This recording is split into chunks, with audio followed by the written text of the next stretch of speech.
to who we were created to be. See, today's gospel, Jesus is telling us, be good to others because it's who you are. Be forgiving and kind because you're kind. And don't use a scorekeeping mechanism that's in our human nature to just return kindness with kindness and meanness with meanness. That we're called to be working through a struggle of being kind even when kindness is not shown to us. To being forgiving even when we're not forgiven. That it's a therapy that will turn around and be good for us. That no matter what the world is doing, what the people close to us in our relationships that disappoint us sometimes and step on our feelings, no matter what is that struggle, we are to be who God created us to be. Which in every one of our hearts is goodness, love, and truth. And we're not to hold a grudge. There's another truth that is easier to preach about at the 7:15 Mass. How many people have ever been wrong? Raise your hand. There we go. We have this great ability to be wrong. That sometimes even in our great decision making, we miss all the facts and don't know everything about the situation and come to a wrong conclusion. Many years ago, when I was living and working in Savannah, Georgia, a beautiful place, one of the people we hired to work on our hotel lobby was Stan. Stan was like a great Finnish carpenter, and I brought him in to help do the fancy stuff around the front desk. Every city in America and every town has some great Finnish carpenters that are just loose around the community. They won't work for you in a traditional way. They're not going to give you a bunch of paperwork. They're not going to be one that wants to pay taxes. They're going to just float. And they're in every town. But you'll need them sometimes to get some really beautiful work done. They're artists. And you always know that probably their family struggled with them too. But that great work that they do makes you open up and work with them. And in the construction business that we were in, there's also this about being stand-up people. So even if we take in someone like Stan, if something happens, we have to take care of him. Stan had worked for me before, and he also went and did some work for a friend of mine, Billy Lee. Billy Lee owned 2 restaurants in Savannah and was a character that I knew from the nights in Columbus and from church and from dancing. Billy Lee, while he moved around town, he was a widower and he was having a good time now. Billy Lee hired Stan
Finally, I got a call from Stan.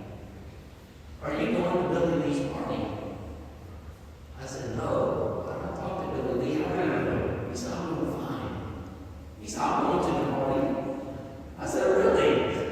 I'm boycotting someone that you're friends with.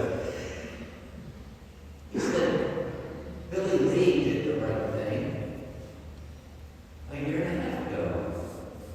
Took care of all my hospital bills. Gave me some more work. He was wanting to know from me why he hadn't been around. And I said, well, I haven't been around because he didn't treat you well. And he said, that was a year and a half ago. You missed a lot of parties. I was holding a grudge for someone else. That's how our human nature can be. And how we can be wrong. And who did I harm in it? Me. And also the people who had gained part of our life in friendship. Both Billy and Stan. Took one bad incident and compounded it by our own judgmental heart. I regret it. And I went to the next party and had a good time. Stan opened the door for me. It's just, gets me a little chuckle every time I think of that. We have the ability to be wrong when we know it. And yet we still want to be right in every argument. We want to hold on to every slight hurt or a joke about somebody who should have been better. And Jesus comes in the gospel today and says, think about God first and who you are. In your relationship with God, just be good. Everyone else will see that and find a way back in your friendship. So, another question. How many have had the opportunity to give to the BAA yet?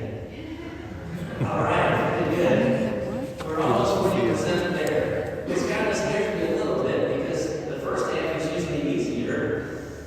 So if you haven't had the opportunity to give, please give that consideration. Pray about it. It'll make the church strong in Central North Carolina. Sometimes we don't give to the diocese because of a past slight, a past disappointment in the church, and what the church has done and not done, and people who have been harmed in the past. And we're punishing today something maybe that happened years ago. This gospel speaks to that. That we're to let things go, to be good ourselves so that what good can happen now. So if it's